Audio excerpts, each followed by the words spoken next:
Le cours de l'histoire. Xavier Mauduit. C'est une histoire maritime. Au début de l'automne 1975, des embruns et de l'air iodé soufflent à la télévision française quand est créée l'émission Thalassa, le magazine de la mer. Son nom évoque bien sûr les flots avec un écho à la Grèce antique, Thalassa. Mais que représente la mer pour les Grecs? Est-elle comparable à la Mare Nostrum des Romains, notre mer? Nous voici donc au milieu des terres, en Méditerranée, quand les anciens partent en Thalassa. Les linguistes ont depuis longtemps remarqué que les Grecs n'avaient pas de mot qui leur fût propre pour désigner la mer. Ils l'appelaient Thalassa, un mot dont la finale, à n'en pas douter, trahit l'origine pré-hellénique, par conséquent un mot emprunté à la langue des peuples qui vivaient en Grèce avant l'arrivée des Grecs. Ils l'appelaient encore de mots qui n'avaient rien de spécifique, pontos, c'est-à-dire le passage, ou bien als, c'est-à-dire la salée. Cette carence prouve que pour ces hommes venus des grandes plaines continentales, la mer fut une nouveauté étrangère lorsqu'ils atteignirent ses rivages. Nous étions en 1951 dans l'émission Heure de culture française. C'est André Aymard, historien spécialiste de la Grèce hellénistique, qui s'exprimait à propos de Thalassa. Bonjour, François Lefebvre. Bonjour. Faut-il avoir le pied marin pour être historien de la Grèce antique? Il faut apprendre à naviguer avec les Grecs.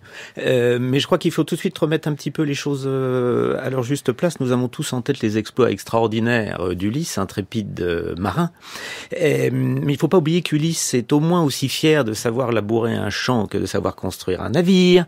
Et qu'à l'époque où ces exploits sont mis en forme par le supposé Homère, il y a un autre très grand poète qui est Hésiode, qui est un paysan et qui exprime toute sa terreur de la mer. Alors pourquoi on a peur de la mer chez les Grecs, un peu comme chez les Romains? C'est pas si différent finalement, hein. Ils ont dû s'adapter simplement à leur milieu qui est très spécifique, pour deux raisons. D'abord parce que la mer, c'est par définition l'instrument du destin, un coup de fortune, comme on dit encore aujourd'hui, et aussi parce que, Hésiode le dit, il n'y a rien de pire que de mourir en mer, car cela revient à être privé de sépulture. Alors cet a priori en fait très négatif, on le retrouve à travers toutes les époques. Il y a ce mot très fameux et très galvaudé que l'on cite toujours sans savoir de qui il vient vraiment. En fait, c'est du sage Anacharsis à qui on demandait s'il y avait plus de vivants que de morts et qui avait répondu et ceux qui sont sur la mer, on les met où? Anacharsis à qui on prête aussi le mot suivant, le bateau le plus sûr, c'est celui qui est à l'ancre. Et tout ça continue très longtemps puisque chez quelqu'un comme Platon par exemple, pour Platon, la cité idéale doit surtout se protéger de la mer qui est la source de toutes les infections, de toutes les contagions. Il savait de quoi il parlait, hein. C'est par le Pirée qu'est arrivée la terrible épidémie de variole hémorragique qui a ravagé Athènes au début de la guerre du Péloponnèse. Eh oui, le Pirée, le port d'Athènes. Bonjour Cécilia Dercol. Bonjour. Vous êtes directrice d'études à l'école des hautes études en sciences sociales. Alors ces Grecs sont-ils des marins? Moi je viens d'entendre ce que vient de dire François Lefebvre, qui est professeur d'histoire grecque à Sorbonne Université, qui nous dirait que non, ils sont aussi et peut-être surtout des agriculteurs. Alors, ils sont marins un peu? Ils sont marins. Ils sont marins aussi, et c'est vrai qu'il y a cette vision aussi négative de la mer, cette terreur de la mort en mer, c'est une vraie terreur. Hein. Mais ils sont marins. Ils sont marins par désir, par nécessité, parce qu'ils le choisissent. C'est le même Platon qui dit que, dans une phrase qui est très souvent citée, que les Grecs se disposent autour de la mer comme les grenouilles autour d'un étang. Et c'est vrai que la plupart des cités grecques ont l'accès à la mer. C'est vrai que la mer ouvre des possibilités très grandes. Il faut pas oublier, comme il a été dit, l'arrière-pays et la terre, hein, bien sûr. On se met en mer parfois et souvent pour arriver dans une terre et parfois pour s'y établir. Mais la mer, c'est vraiment au cœur quand même de l'histoire grecque et de la Méditerranée plus généralement. Et puis de la Méditerranée plus généralement. Est-ce le cas dans toute l'Antiquité? Bonjour, Soisy Kernis. Bonjour. Professeur d'histoire du droit romain à l'université Paris-Nanterre. Alors, les Romains, on le dit souvent, héritiers des Grecs, ont-ils hérité la même conception de la mer?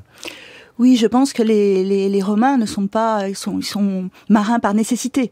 Ils partagent cette terreur de la mer, mais peut-être davantage la terreur de l'océan.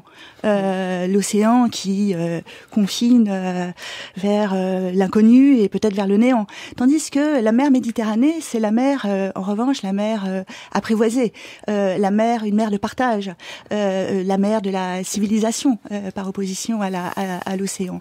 Et si les Romains n'ont pas forcément le pied marin, par pragmatisme, ils vont prendre la mer pour commercer et puis aussi, comme on le sait bien, pour faire la guerre. D'ailleurs, nous parlons de la Méditerranée, mais il n'y a pas qu'une mer en Méditerranée. C'est pas la même chose de naviguer en mer Égée, en Adriatique, et puis de naviguer du côté du détroit de Gibraltar. Ça aussi, c'est important, Cécilia Dercol, de mettre en place ces différentes conceptions de la mer liées à ces mers plurielles.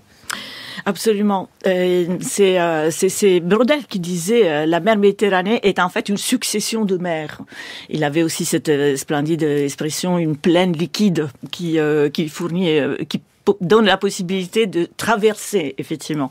C'est vrai, les mers sont différentes. On a le pont Euxin, c'est-à-dire la mer Noire actuelle, et qui a toute cette histoire, d'ailleurs, de nom. En fait, c'est le Pontos, ce qu'Aymar rappelait. Le Pontos, c'est c'est le large, en fait. Et il est Euxin parce qu'il est hospitalier. Et là, il y a une histoire de changement de nom, éventuellement on pourra y revenir. Mais alors, le Pontos, il est séparé par un détroit, et c'est quelque chose d'à part, en fait, le Pontos Euxin. Puis l'Adriatique, il est resté longtemps à l'écart de la connaissance des Grecs. Et c'est peuplé de gens qu'ils considèrent inhospitaliers et redoutables, parfois. Et voilà, il y a toute une succession. La mer Tyrrhénienne était connue assez rapidement. Elle doit son nom aux Étrusques qui habitaient dans la région entre la Toscane et le Latium actuel. Voilà, il y a toute une série de mers. Et puis il y a plein de manières de naviguer. François Lefebvre, c'est pas la même chose de naviguer tout près des côtes en voyant la terre juste à côté et puis de se dire je pars au loin et à un moment je ne vois plus rien d'autre que la mer. Voilà, alors quand on est partagé effectivement entre le sillon d'Hésiode et le sillage d'Ulysse, il y a plusieurs manières d'appréhender les choses. L'essentiel de la navigation en mer Égée est une navigation côtière, tout simplement parce que les terres ne sont jamais à plus de 60 kilomètres, donc on les voit toujours. Et puis il y a tout de même des marins intrépides, justement, vous parliez de l'Adriatique, Tchétchil, il y a les intrépides phocéens, qui sont allés jusqu'à l'Adriatique, partant de l'Asie mineure, jusqu'à Marseille, et puis même au IVe siècle, alors là, mais on va être hors sujet, avec Pythéas, peut-être jusqu'en Islande, dans la Baltique, et ce genre de choses, pour chercher de l'ambre et découvrir le monde, un petit peu comme Magellan voulait à l'antiméridien de Tordesillas, surtout des clous de girofle, en réalité. Oui, parce que c'est ça, c'est aller toujours plus loin. Est-il plus facile de voyager en mer que sur terre? Toujours cette grande question, c'est que si on est en mer, on est sur un bateau, mais sur terre, il y a des brigands, il y a des loups, il y a des animaux. Qu'est-ce qui est le plus facile, la mer ou la terre? Pour le commerce, en tout cas, les Romains, je parlerai des Romains, préféraient la mer, dans la mesure où la terre, comme vous disiez, c'est... Alors certes, il y a des cartes. L'avantage de la Terre, c'est qu'il y a des cartes. On sait qu'il y a des itinéraires qui sont très précis, qui ont été élaborés, cartes qui n'existent pas évidemment pour la mer. Il n'y a pas d'instrument de navigation non plus, mais malgré tout, comme effectivement c'est une forme de cabotage qui était privilégiée, les routes maritimes paraissaient malgré tout plus sûres et peut-être plus rapides aussi. Alors question route maritime, bien sûr, on aurait pu faire intervenir Ulysse ici. Mais il y en a un autre qui est pas mal aussi, mais c'est dans le sillage d'Ulysse, c'est Victor Bérard. Le 13 novembre 1931, il y a 25 ans, mourait à Paris l'helléniste Victor Bérard. Il était né le 10 août 1864 dans le Jura, à Morez, où il commença ses études qu'il acheva à Louis-le-Grand. En 1884, il entra à l'école normale supérieure, dont il sortit en 1887 agrégé d'histoire. Après quoi, membre de l'école française d'Athènes, il y fit d'importantes découvertes épigraphiques. Revenu en France, il fut nommé surveillant à l'école normale supérieure. C'est là que je l'ai connu. Une mort prématurée a privé Victor Bérard de la gloire politique qui lui était probablement réservée.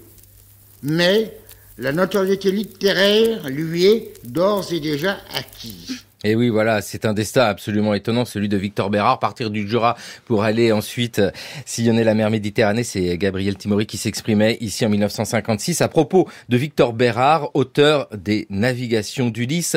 François Lefebvre, il y a, et vous l'avez évoqué avec justesse, notre imaginaire qui joue beaucoup à travers la littérature et Ulysse particulièrement.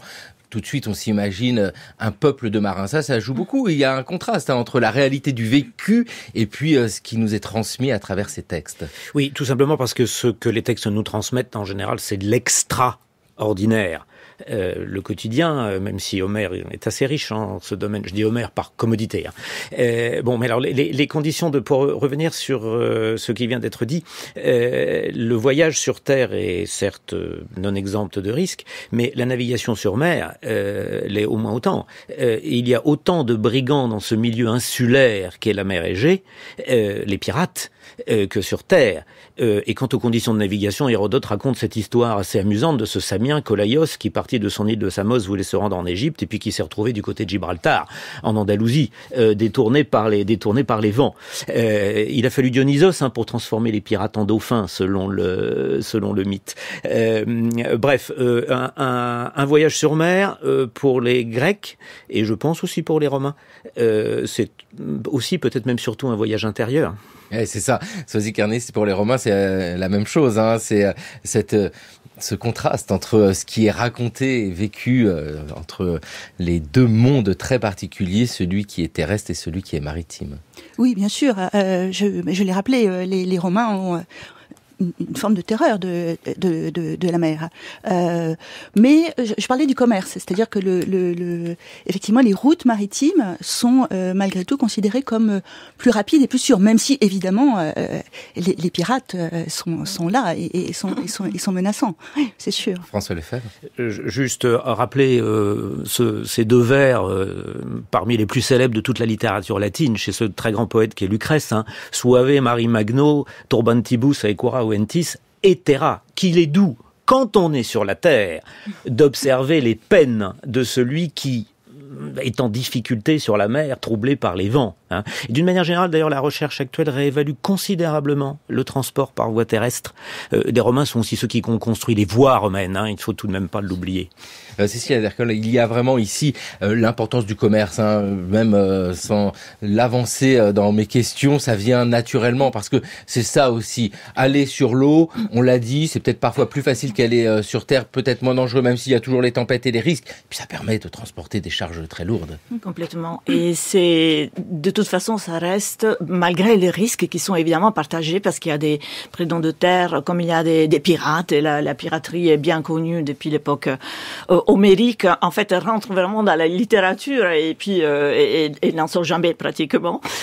Mais tout de même, c'est la voie la plus rapide, effectivement, de se déplacer, de créer des contacts. Et ça a été évoqué, la navigation de cabotage. Effectivement, le propre d'une cargaison ancienne, c'est qu'on part d'un lieu avec une cargaison déjà composite au départ et on arrive à une destination avec tout autre type de cargaison. La preuve en sont, par exemple, les épaves qu'on a retrouvées. Donc, il y a une preuve archéologique aussi de ces itinéraires multiples avec des étapes plurielles, en fait. Et je pense notamment à une épave qui a été retrouvée au large de l'île du Giglio, donc au large de la côte de la Toscane, et où on voit très bien, on arrive à reconstituer l'itinéraire d'un bateau qui est parti d'une ville de la Grèce de l'Est, à savoir la Turquie actuelle, ça pourrait être Milète, Éphèse, passe probablement par Corinthe, donc par un point clé vraiment pour le commerce méditerranéen, et arrive en Étrurie, où elle charge, cette cargaison se remplit de plein de produits locaux, qui sont évidemment les métaux, en fait, parce que ça c'est très important, mais aussi des produits moins attendus, par exemple la poix. C'est très important pour le calfeutrage des bateaux. En fait, ça imperméabilise le bois, des amphores remplies d'olives et voilà, toute une série de cargaisons qui sont assez mélangées. L'Étrurie, c'est la Toscane actuelle, on va dire, pour simplifier. Oui, alors on peut ajouter à ce moment que le littoral de la France méditerranéenne est particulièrement riche, et c'est un des plus riches en épaves sous-marines. On a trouvé il y a déjà une trentaine d'années à Porquerolles une épave. Enfin, alors il ne reste que la cargaison, mais la cargaison permet de reconstituer le navire parce que c'était en situation. C'est le commandant Cousteau qui l'avait regardé la première fois et qui n'avait pas très bien compris parce que le hasard a voulu que deux navires d'époques très différentes coulent au même endroit. Effectivement, on a le même genre de cargaison, en fait, enfin, des objets qui viennent de très loin et qui sont arrivés jusqu'à Marseille. Avec le commandant Cousteau, qui effectivement, nous l'associons à toute cette faune marine, mais s'intéressait beaucoup à l'archéologie. Oui, très important, cette histoire-là que nous évoquons, du monde grec antique au monde romain. Il n'y a pas de séparation ici qui s'écrit. Non, et alors c'est tout à fait, c'est très net en matière de droit, dans la mesure où ce sont des pratiques qui se sont développées, alors beaucoup justement dans le monde grec et particulièrement à Rhodes, des pratiques qui se sont développées pour remédier précisément au péril de la mer, par exemple, que faire en cas de naufrage, qui va supporter la perte, que faire aussi si précisément les vents se levant, il faut jeter à la mer une partie de la cargaison pour alléger le bateau. Donc tous ces risques doivent être contournés, et c'est dans ce contexte que se sont développées des pratiques qui sont devenues des normes, qui ont passé le temps et qui, de la Grèce, du monde grec, sont arrivées jusqu'à Rome, et peut-être d'une certaine façon ont continué à régir la question du droit maritime. Encore aujourd'hui, je fais référence à la célèbre Lex Rhodia de Iactou, étudiée par ma collègue Emmanuelle Chauveau. C'est quoi cette loi, Lex, j'ai entendu? Alors, Lex, loi Rhodia Rhodes de Iactou, que faire précisément si il faut jeter à la mer une partie de la cargaison, et la loi vient justement régler ce problème de façon très pratique. Oui, c'est la loi sur le jet. C'est la comment délester le navire en cas de tempête. Alors ça, c'est assez fascinant, c'est linéament de droit maritime. Le témoignage le plus ancien provient, ça nous ramène dans l'actualité de l'actuelle Crimée. C'est la fameuse lettre de Bérezane, qui était une correspondance sur plomb, qui a été retrouvée. D'ailleurs, si elle a été retrouvée, c'est peut-être pas bon signe, sans doute n'est-elle jamais arrivée. C'est le droit de saisie que l'on pratiquait dans les ports. Et alors ensuite, il faut passer dans l'Athènes de Démosthène, celle du IVe siècle, où il y a un recueil de textes absolument fascinants, ce qu'on appelle les plaidoyers maritimes, avec des histoires de sociétés offshore, de carambouilles, tout à fait d'une actualité saisissante. Et puis ensuite, Rhodes, qui joue un rôle fondamental. Il ne faut jamais oublier, quand on va au Louvre et qu'on admire la victoire de Samothrace, que celle-ci est posée sur la proue d'un navire qui est une véritable maquette, une réduction, qui aujourd'hui fend les flots de touristes, mais qui, à l'époque, était l'expression de la puissance maritime de Rhodes. Ah oui, parce que la mer comme puissance maritime. Alors, on évoque le commerce, puissance commerciale. Je voudrais que nous clarifions quelque chose. On parle d'itinéraire maritime. Il y a dans notre lecture de la Méditerranée presque l'idée d'une frontière entre deux mondes, deux rives. Est-ce que c'est le cas chez les Grecs de l'Antiquité? Est-ce que ce que nous appelons l'Afrique du Nord est considéré comme un territoire autre? Oui, dans un sens, oui, parce que c'est une altérité, en fait, des consorts de ça. En fait, il faut comprendre aussi que pour un grec de l'époque, que ce soit archaïque ou classique, peut-être à l'époque hellénistique, les choses changent, mais les confins, enfin, sa propre identité s'identifie avec la cité, en fait. Et donc, dès qu'on sort de la cité, on est un étranger. Alors il faut l'avoir à l'esprit. Et donc ces territoires sont autres. Maintenant, ils cherchent aussi la similarité, c'est-à-dire que quand on voit les installations grecques dans la Méditerranée, on voit très bien qu'ils ont cherché en fait des territoires qui ressemblent aux leurs, qui sont familiers, où ils peuvent reproduire les mêmes perspectives et le même environnement. Et je voulais juste ajouter une chose sur la question de la mer et du fait qu'elle est inconnue, c'est vrai. Mais il faut avoir à l'esprit le fait que souvent la terre pour les Grecs est vue de la mer. Pour les Grecs, mais aussi pour les Romains, parce qu'ils héritent cette littérature des périples. Et donc, c'est aussi une forme d'appréhension, de compréhension de l'espace, qu'on voit mieux de la mer que de la terre, qu'elle tend sur la terre. Ah oui, ça c'est vraiment quelque chose aussi de représentation, mais au sens vraiment concret de la chose. C'est voir et dès lors imaginer peut-être le lointain. L'aventure maritime et le développement de la géographie sont très liés. Hein. Et juste, Cecilia, pour rebondir sur ce que vous venez de dire, on cite un proverbe égyptien qui dit que quand on est dans le désert et qu'on soulève une pierre, on trouve un scorpion et un grec. Donc ils sont partout. Ils sont absolument partout. Et évidemment, ils sont chez nous aussi, dans le sud, quoi. Il suffit d'arriver par mer pour découvrir avec les mêmes yeux, peut-être, qu'il y a 26 siècles, ce panorama où Marseille est née. Et lorsque plus familièrement vous traversez son vieux port à bord du ferry-boat, lorsque la Canebière vous est apparue avec le double signal de la flèche des réformés, vous êtes au cœur du problème, vous êtes exactement où se trouvait à cette époque la galère de Gyptis et de Protis. C'est là, au bord de ce quai, derrière cette mairie du XVIIe siècle et ces immeubles neufs que la guerre nous a contraints de reconstruire, c'est là précisément que fut fondée Marseille, l'an 600 avant Jésus-Christ.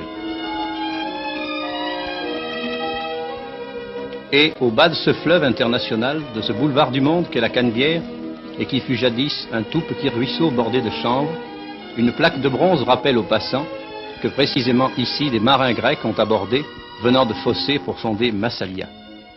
Cécilia Dercol, ici nous venons d'entendre cette évocation de la naissance de Marseille, c'est Provence Magazine en 1955 avec l'idée de colonie. Alors, parce que ce qui nous intéresse aujourd'hui dans le cours de l'histoire, c'est la Méditerranée, mais ses déplacements, ses migrations.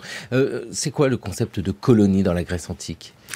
Alors, la colonie, c'est un établissement permanent dans un lieu qui est en dehors de la Grèce. Et il ne faut absolument pas confondre cette notion avec la colonisation moderne ou les colonisations qui sont succédées dans l'histoire. La colonisation grecque, ce qu'on appelle colonisation grecque, toujours en mettant des guillemets, est en fait ce que je dirais une forme de migration organisée. Mais organisé, attention, c'est très important, on va pas n'importe où, même s'il y a des errances, hein. Mais il y a un chef de l'expédition qui sera probablement celui qui organise, une fois arrivé à destination, la cité, parce que le but c'est de fonder une cité. On peut aussi les appeler des migrations fondatrices, hein, parce que c'est vraiment une manière de fonder une cité qui aura une postérité. Qui sera autonome par rapport au lieu de départ. Et attention, les lieux de départ, dans le cas des Grecs, sont multiples. Voilà encore une autre différence avec la colonisation moderne. Chaque cité étant en Grèce est indépendante. Donc, Corinthe a fondé Syracuse et a fondé l'actuel Corfou, Corcyre. Et ben voilà, et ces deux cités qui sont indépendantes, même la première guerre navale que Thucydide enregistre, c'est une guerre justement entre Corcyre et Corinthe, qui ont eu des relations conflictuelles tout au long de l'histoire. Avec des cités fondées partout, mais pourquoi ? Est-ce que il y a trop de monde dans notre cité d'origine, une partie de la population décide d'aller ailleurs pour fonder une autre cité, sans doute avec des liens très forts avec la cité d'origine, mais qui reste vraiment indépendante. Tout à fait. Et il peut y avoir des multiples causes. Je pense que celle que vous évoquez, c'en est une, parce que en fait, il y a un dépassement. Une cité archaïque ou classique ne peut pas dépasser certaines limites. Je dis parfois que la seule cité qui est arrivée à faire ça est Rome. Mais pour une cité grecque, effectivement, on le voit dans certains récits, même sous forme légendaire. Mais la fondation de Tarente, on met dehors une partie de la population population qui est une partie, entre guillemets, illégitime, parce qu'elle naît de l'union des femmes de Sparte et des esclaves qui sont restés pendant que les hommes légitimes étaient allés faire la guerre. Donc c'est Parthénioi, fils de femme. Hein. Vierge. Vierge. Oui, vierge. Bon, enfin, ils doivent partir. Voilà. Juste une précision à apporter, parce que nous parlons beaucoup des Grecs de l'Antiquité. Il faut rappeler que c'est un monde, ce monde méditerranéen, où d'autres commerces aussi. On pourrait aller du côté de ceux que l'on appelle, alors c'est un terme un peu englobant, mais les Phéniciens. Les réseaux commerciaux ne sont pas que des réseaux commerciaux grecs. Absolument. Et les Phéniciens se sont installés sur la côte d'Ibérie, en Sicile, en Sardaigne. Ils sont installés, disons que si on avait gardé quand même des traités phéniciens, on parlerait également de colonisation phénicienne. Hein. Oui, c'est ça. Hein, c'est un regard que l'on doit porter sur l'ensemble de la Méditerranée pour comprendre ce qui s'y passe. Oui, ils sont toujours ensemble, enfin très souvent. Ils se détestent. Mais ils sont tellement complices et ils ont tellement besoin les uns des autres pour faire des affaires. La Sicile, de ce point de vue-là, est une terre absolument fascinante. Rôle des Phéniciens aussi tout à fait pionnier, comme pour tout d'ailleurs, hein, pour la construction navale. Parce qu'en fait, les Grecs ont perfectionné beaucoup, mais toutes les innovations sont phéniciennes, semble-t-il. Hein, oui, c'est ça. Et c'est important, hein, parce que regard sur l'ensemble de la Méditerranée, regard sur le temps long. Qu'en est-il, Soisy Kernis, des Romains? On a parlé ici pour les Grecs la possibilité d'envoyer une partie de la population ailleurs, fonder une cité. Mais non, c'est pas du tout le principe romain. Oui, le monde romain, de ce point de vue-là, est très différent. Le principe de la colonie, c'est très simple, c'est une projection de Rome. C'est-à-dire, c'est une reproduction de Rome à l'identique, tant en ce qui concerne la structure de la cité que les institutions politiques.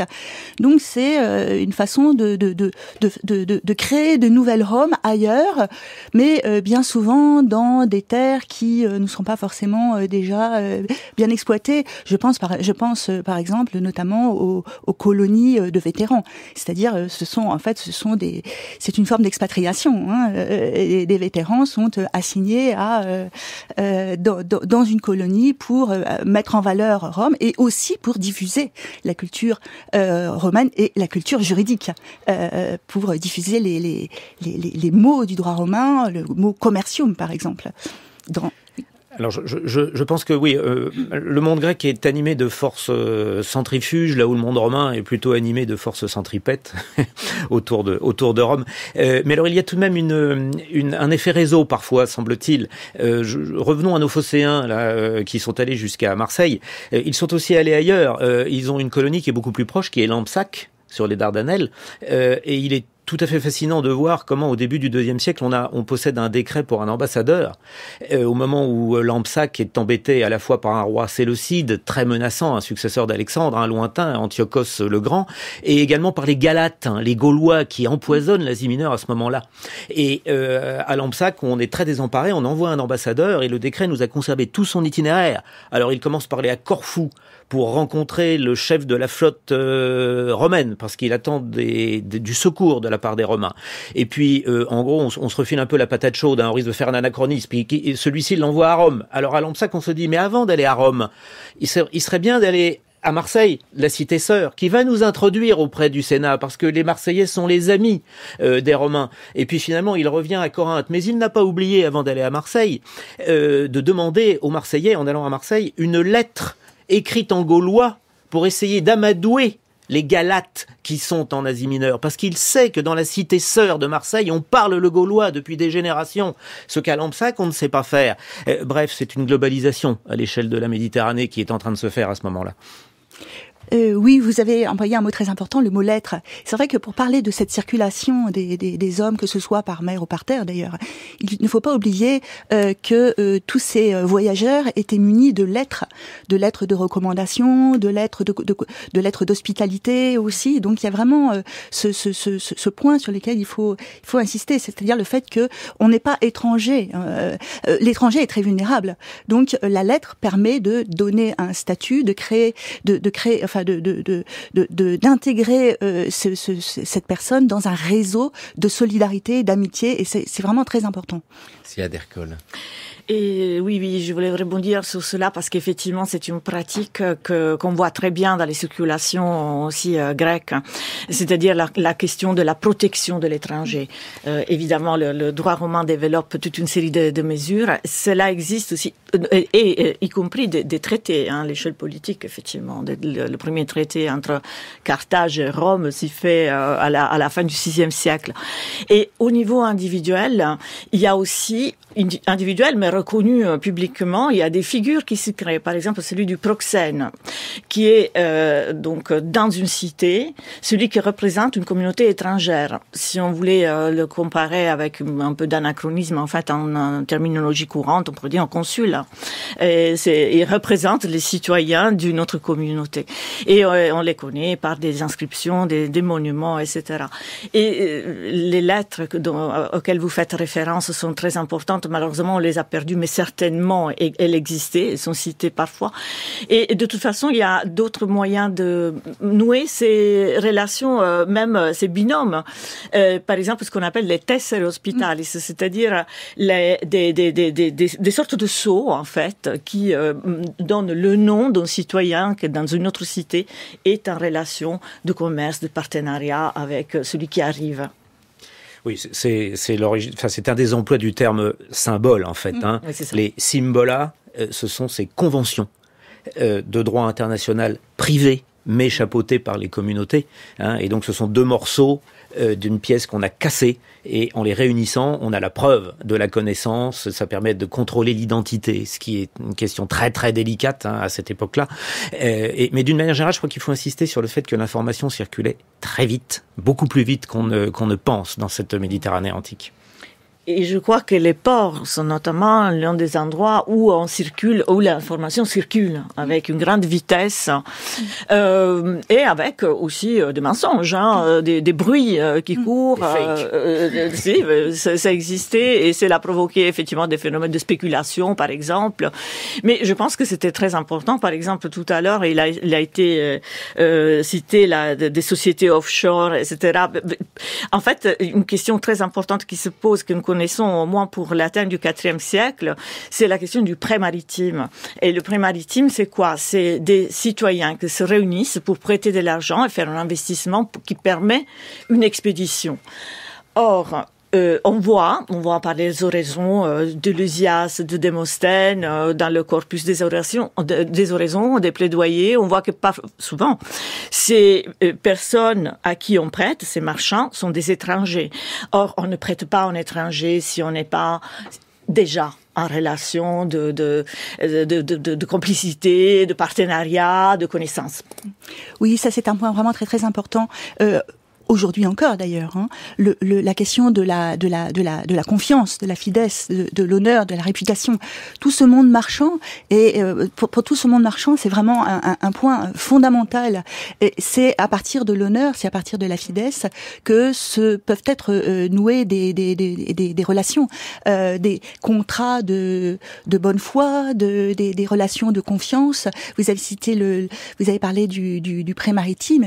Effectivement, le prêt suppose évidemment une confiance, sans quoi il n'y a pas de prêt. Donc il faut bien restituer ces très vastes associations. Par exemple, à Rome, on connaît les compagnies de naviculaires, qui sont souvent des grandes familles. On est bien renseigné sur ces naviculaires à Arles, par exemple, des grandes familles des armateurs qui ont des connexions un peu partout, et qui sont structurées justement autour de cette question de la confiance. François Lefebvre. Oui, on peut penser à la fameuse et très touristique place des corporations à Ostie, qui est une belle image de tout cela. Juste pour rassurer nos auditeurs, en cette période où les taux d'intérêt sont très élevés, les taux d'un prêt à la grosse aventure à Athènes au IVe siècle, c'est proportionnel au risque, quelle que soit la confiance qu'on a dans ses interlocuteurs, c'est-à-dire qu'on peut dépasser allègrement les 20%. Ah oui, quand même. Ah oui. Et à Rome, même 30%. 30%. Oui, c'est la raison pour laquelle ce contrat n'est pas reçu par le droit romain, précisément. C'est une pratique, mais c'est une pratique qui a cours, mais c'est une pratique qui n'est pas reçue par le droit romain parce que c'est usuraire. Ah oui. Mais cela fait partie d'une sorte de droit maritime. Je vais mettre droit entre guillemets. Hein. C'est un pari là. Oui, voilà. Oui, tout à fait, parce que si on perd tout, et si on gagne, 30% de l'investissement. Eh oui, dès lors, on sait bien que la mer, on l'a évoqué, ce sont les risques avec les pirates, avec les tempêtes, et puis on ne sait jamais ce que les dieux veulent dans ces histoires. Le contour, ce sont des goulots de bouteilles que j'ai coupés, dans lesquels j'ai incrusté des billes, avec des éléments de faïence ou de carrelage trouvés sur les plages.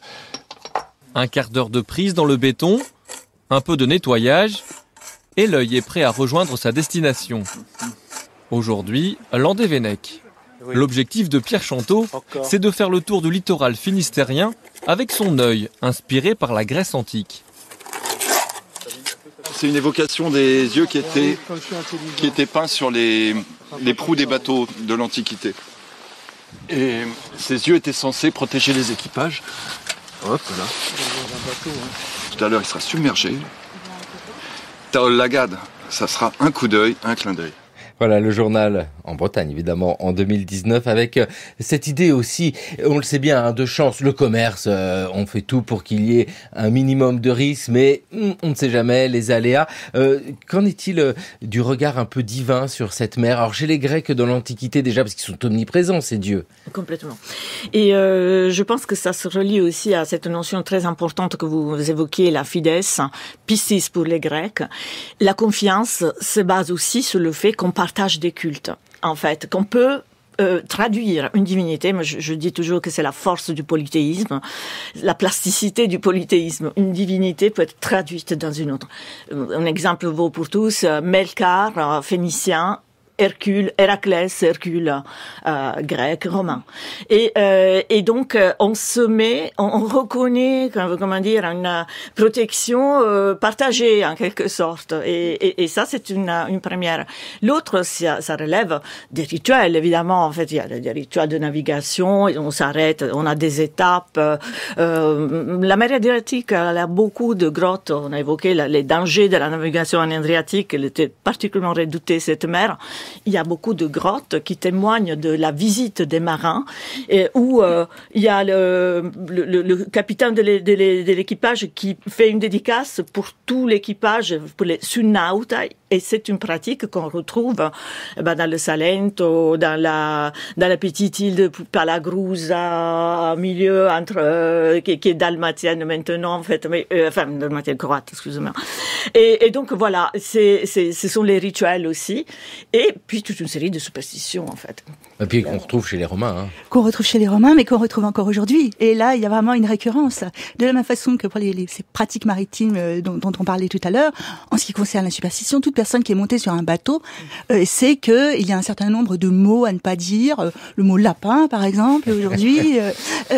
Toutes sortes de rituels à accomplir, parce qu'on est très vulnérable sur la mer. Quelle que soit la mer, que ce soit la mer Méditerranée ou l'océan, on est fragile. Et donc, toutes ces superstitions, elles sont pérennes. Avec tout ce que nous évoquons sur la continuité, qu'il s'agisse du commerce, qu'il s'agisse des superstitions, histoire antique, histoire ancienne, avec un point d'interrogation, c'est votre ouvrage, François Lefebvre, publié chez Passé Composé. On voit bien ici l'importance de toutes nos réflexions autour de la Méditerranée, parce que, il faut le dire, dans l'actualité, la Méditerranée prend une place très particulière, et quand vous évoquez les uns les autres que les Grecs avaient, ou les Romains aussi, une peur de mourir en mer, ça nous fait froid dans le dos quand on voit ce qui se passe aujourd'hui en Méditerranée.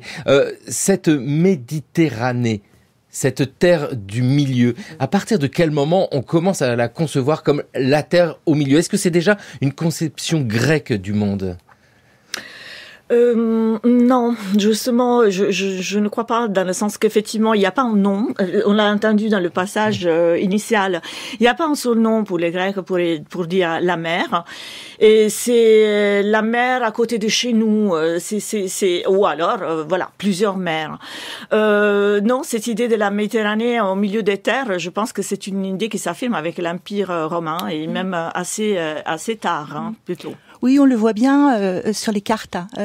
Les cartes montrent que la Méditerranée, c'est vraiment le cœur de la domination romaine, par opposition à l'océan justement. C'est-à-dire que toute la carte elle est construite autour de la Méditerranée, tandis que l'océan c'est le monde, l'espace sauvage, l'espace inquiétant. La mer Méditerranée, elle est, c'est notre mer. Oui, c'est ça, c'est la Mare Nostrum. Oui. C'est notre mer au milieu de tout. Qui peut être fermée au moment l'hiver. Je crois que c'est du mois de octobre à mars, parce que évidemment il devient très risqué de prendre la mer. Mais malgré tout, il y a cette familiarité.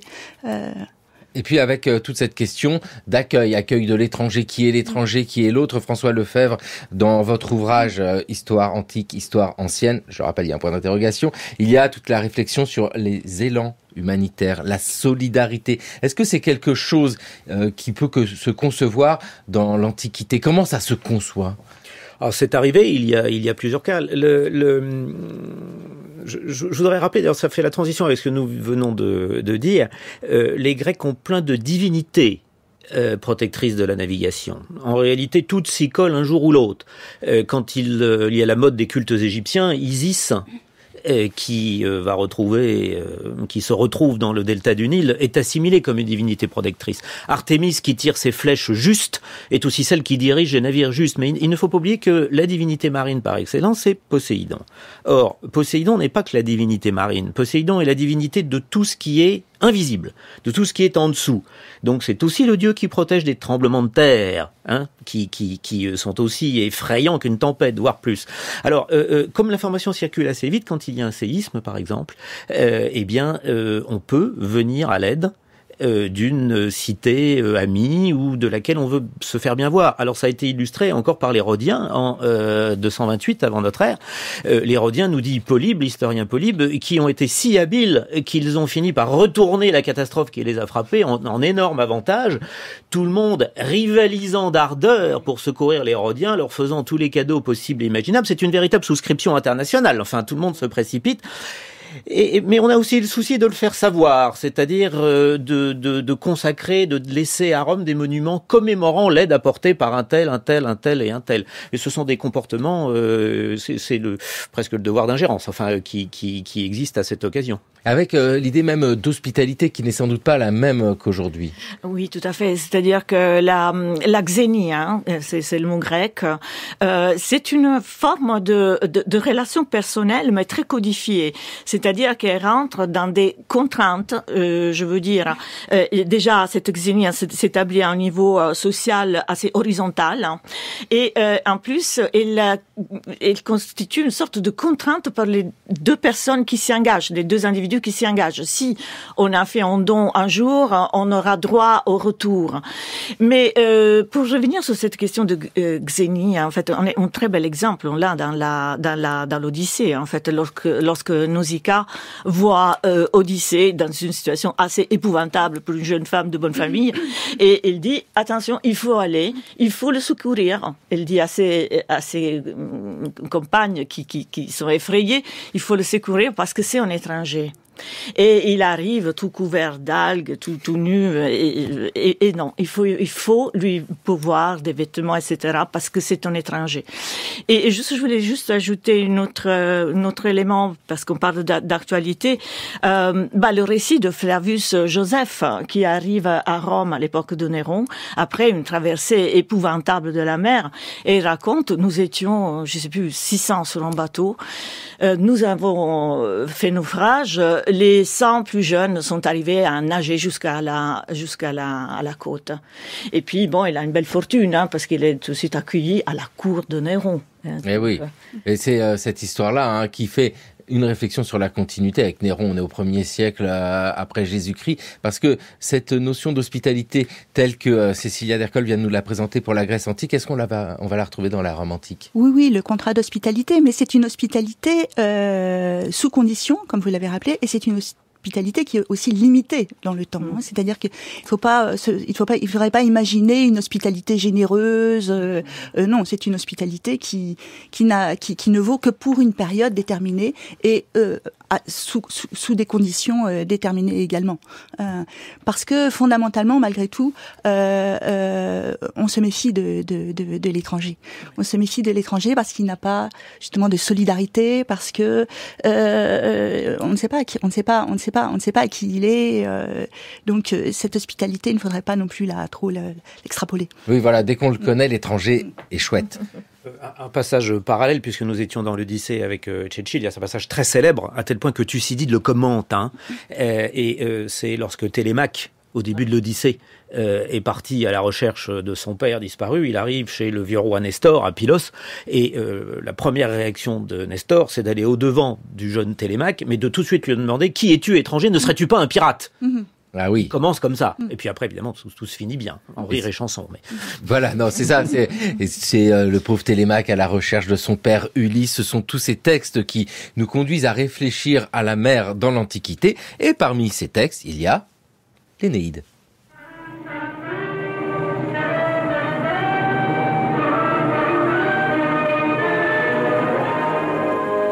De ce côté, César Auguste, menant les Italiens au combat, se dresse en haut de la poupe. Bénéficiant de la faveur des vents et des dieux, la tête haute, Agrippa mène une armée. Sur son front resplendit la couronne navale, ornée d'éperons, superbe insigne de guerre. De l'autre côté, avec ses renforts barbares et ses armes de toute origine, Antoine entraîne l'Égypte et les forces de l'Orient, et son épouse égyptienne. Tous les combattants se ruent ensemble, et la mer entière se couvre d'écume, battue par les rames en mouvement et les triples pointes des rostres. Ils gagnent le large, on croirait les Cyclades arrachées de leurs bases et flottant sur la mer, ou de hautes montagnes heurtant des montagnes, tant est grande la charge des guerriers, pressant les bateaux garnis de tours. Les mains et les armes lancent de l'étoupe enflammée, des traits qui volent. Les chants de Neptune rougissent pendant ce massacre d'un genre nouveau. France Culture, le cours de l'histoire. Xavier Mauduit. Un extrait de l'Énéide de Virgile lu par Laurence Millet, qui a préparé cette émission réalisée par Thomas Beau, avec aujourd'hui à la technique Ludovic Auger. Aujourd'hui, nous nous intéressons aux liens qu'entretiennent les anciens avec cette mer très particulière, la Méditerranée. Soisy Kernéis, ici, et l'évocation de l'Énéide. Alors c'est intéressant parce que avec Virgile, nous sommes dans un monde romain du 1er siècle avant Jésus-Christ. Mais en évoquant Énée, nous retournons du côté de la Grèce et l'Asie mineure. Oui, c'est un texte capital dont on connaît évidemment la postérité. C'est un texte de propagande, on va dire, à la gloire d'Auguste. C'est une sorte de commande qui permet de glorifier le règne d'Auguste par référence à l'Antiquité, en bâtissant une sorte de légitimité mythologique pour conforter le règne de l'empereur. Oui, parce que Énée, c'est un migrant. Complètement. Il vient de quoi? De Troie? Il vient de Troie. Il y a des descriptions. Il y a la description, par exemple, lorsqu'ils sont en train de partir. Les Troyens sont en train de partir. Ils voient leur ville en proie aux flammes. Derrière, ils sont rassemblés sur la plage. Et il y a toute l'incertitude. En fait, cette idée de la plage comme lieu d'attente.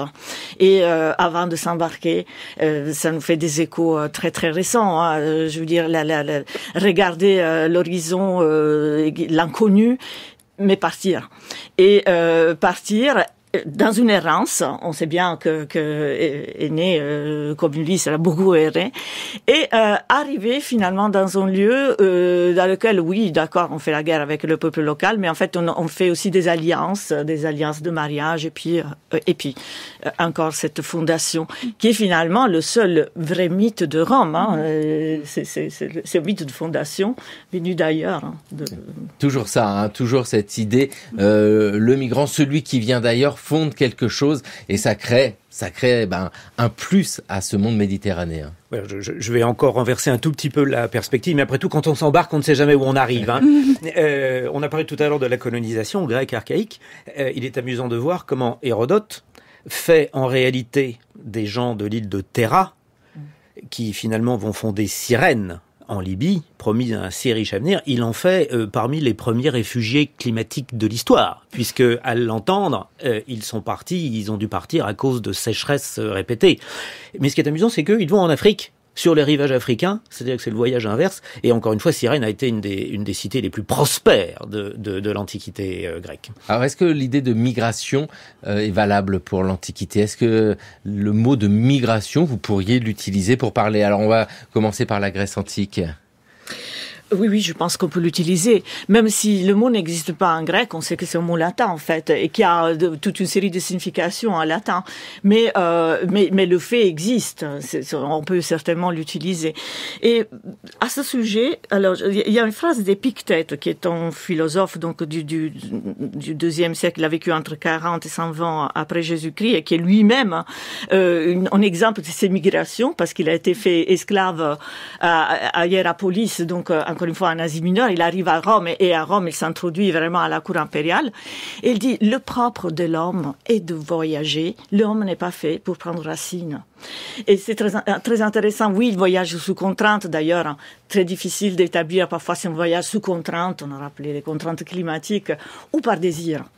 Et les deux sont présentes déjà dans la conception antique.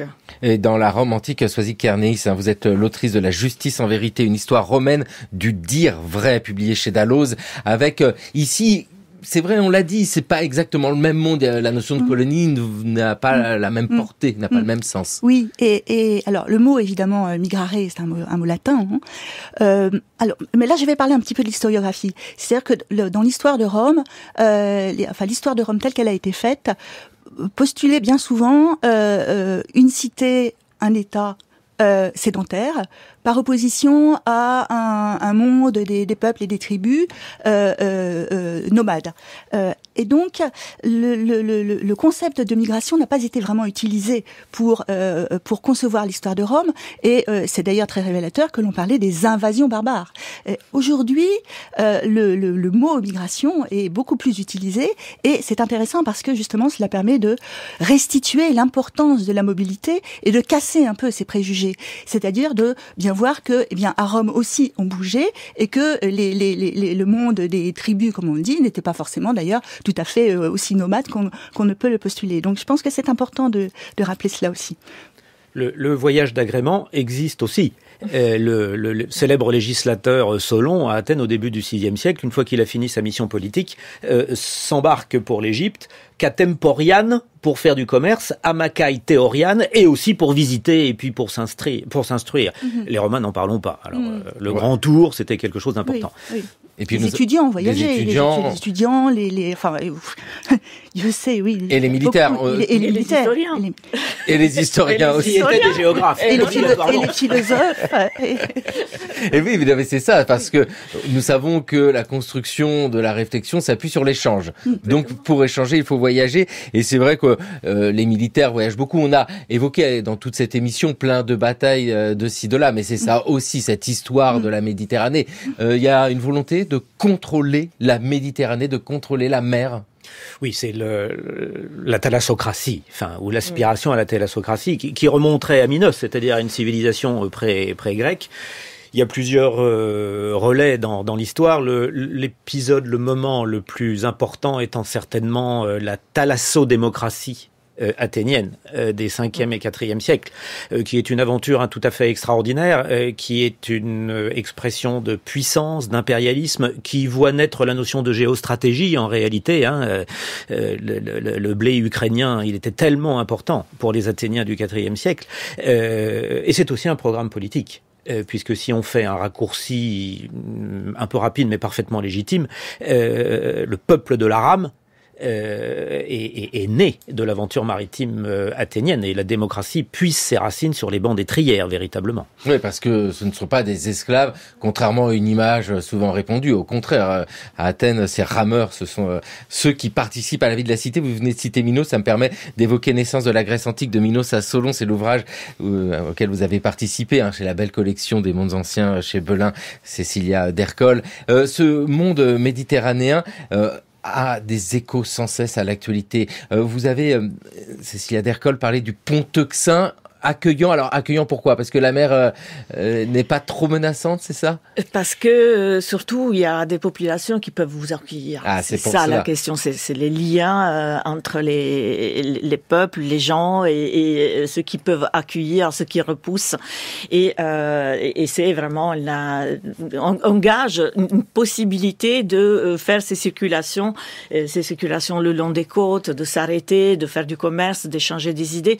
C'est la possibilité de l'accueil, tout en étant étranger, bien entendu. Et le pont Euxin, c'est la mer Noire. Il faut rappeler que là où aujourd'hui l'actualité évoque tant de combats au sud de l'Ukraine, il y avait déjà des cités grecques. Il y avait déjà des cités grecques. Je me suis récemment occupée de cette île des Serpents, dont on a parlé récemment, parce qu'il y avait et l'île des Serpents, c'est un rocher dans le pont Euxin où il y a une divinité grecque, et les cités se disputent pour la posséder, parce que c'est vraiment essentiel dans les logiques de la circulation, même si c'est un rocher en pleine mer. Passionnant toujours d'avoir des antiquisantes pour éclairer l'actualité. Merci vivement à tous les trois, Cécilia d'Ercole, François Lefebvre et Soisy Carneis, de nous avoir fait voyager aujourd'hui dans le cours de l'histoire. Merci beaucoup. Merci. Et il est temps pour nous de retrouver Gérard Noiriel. C'est le pourquoi du comment.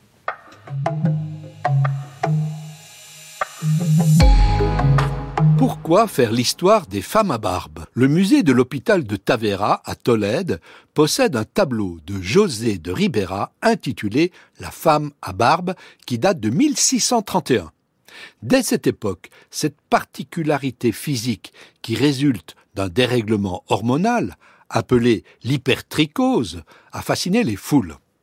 Mais c'est surtout au XIXe siècle, lorsqu'a eu lieu la première phase dans l'histoire de la démocratisation des loisirs, que les femmes à barbe ont commencé à attirer le grand public. La curiosité malsaine à l'égard de celles qui disposaient d'un attribut symbolisant la virilité du sexe masculin fit la fortune des cirques. Aux États-Unis, le célèbre Barnum and Bailey les exhiba comme des monstres, freaks en anglais, aux côtés des nains, des géants, des hommes-troncs, etc. En 1902, lors d'une immense tournée en Europe, ce cirque américain s'arrêta à Toulouse. Un témoignage de l'époque montre le rôle essentiel que jouait déjà la publicité pour attirer les foules. Ce n'est que le 15 mai que débarquera à Toulouse la monstrueuse exhibition de Barnum and Bailey, et déjà depuis plus d'une semaine, ces rois de l'affiche et de la réclame encombrent nos rues, forcent la vitrine de nos magasins, déparent les façades de nos monuments et essayent même d'accaparer l'air et la verdure de nos jardins publics. Il n'y a même plus moyen de flâner tranquillement devant la devanture des boutiques sans être hanté par le cauchemar de la femme à barbe, de la jeune fille à la chevelure de mousse, de la japonaise sans bras, de l'homme mastodonte, du gommeux squelette et de l'homme caoutchouc, s'essuyant les lèvres avec la peau de ses joues. L'histoire des femmes à barbe a été renouvelée au cours de la période récente grâce à des travaux qui s'inscrivent dans le courant des études gays et lesbiennes, Queer Studies en anglais. Ces recherches ont pour intérêt de montrer le rôle que ce type de spectacle a joué pour conforter les préjugés concernant la séparation des genres. Les approches dites intersectionnelles prennent souvent l'exemple des femmes à barbe pour mettre en question les formes de domination concernant l'orientation sexuelle, le genre ou la race. On peut néanmoins regretter que le rôle de la classe sociale soit le plus souvent oublié dans leurs analyses. Les femmes atteintes de ce type de dysfonctionnement hormonal n'exhibaient pas leur particularité physique pour contester l'ordre social, mais pour échapper à la pauvreté. Elles partageaient le plus souvent les normes dominantes de leur époque, ce qui ne les empêchait pas de combattre pour leur dignité. Le meilleur exemple est sans doute celui d'Annie Jones. Cette femme à barbe américaine, qui faisait partie de la troupe de Barnum, fut l'animatrice d'une lutte sociale qu'on a appelée la grève des horreurs, organisée en 1898 à Londres. Celles et ceux qui étaient perçus comme des monstres affirmèrent alors que s'ils avaient été créés autrement que les autres êtres humains, ils ne leur étaient pas inférieurs. Ils imposèrent à Barnum de modifier le matériel promotionnel de la troupe pour que le mot « freak » soit remplacé par le mot « prodigy ». Les monstres voulaient qu'on les considère désormais comme des prodiges de la nature. Merci beaucoup Gérard Noiriel, c'était le cours de l'histoire sur France Culture, une émission préparée par Jeanne Copet, Jeanne Delecroix, Anne Toscan-Judès, Mathieu Copal et Maïwen Guizou. Merci à l'INA, l'Institut National de l'Audiovisuel pour les Archives. Le cours de l'histoire est à écouter, à podcaster sur notre site franceculture.fr et sur l'appli Radio France.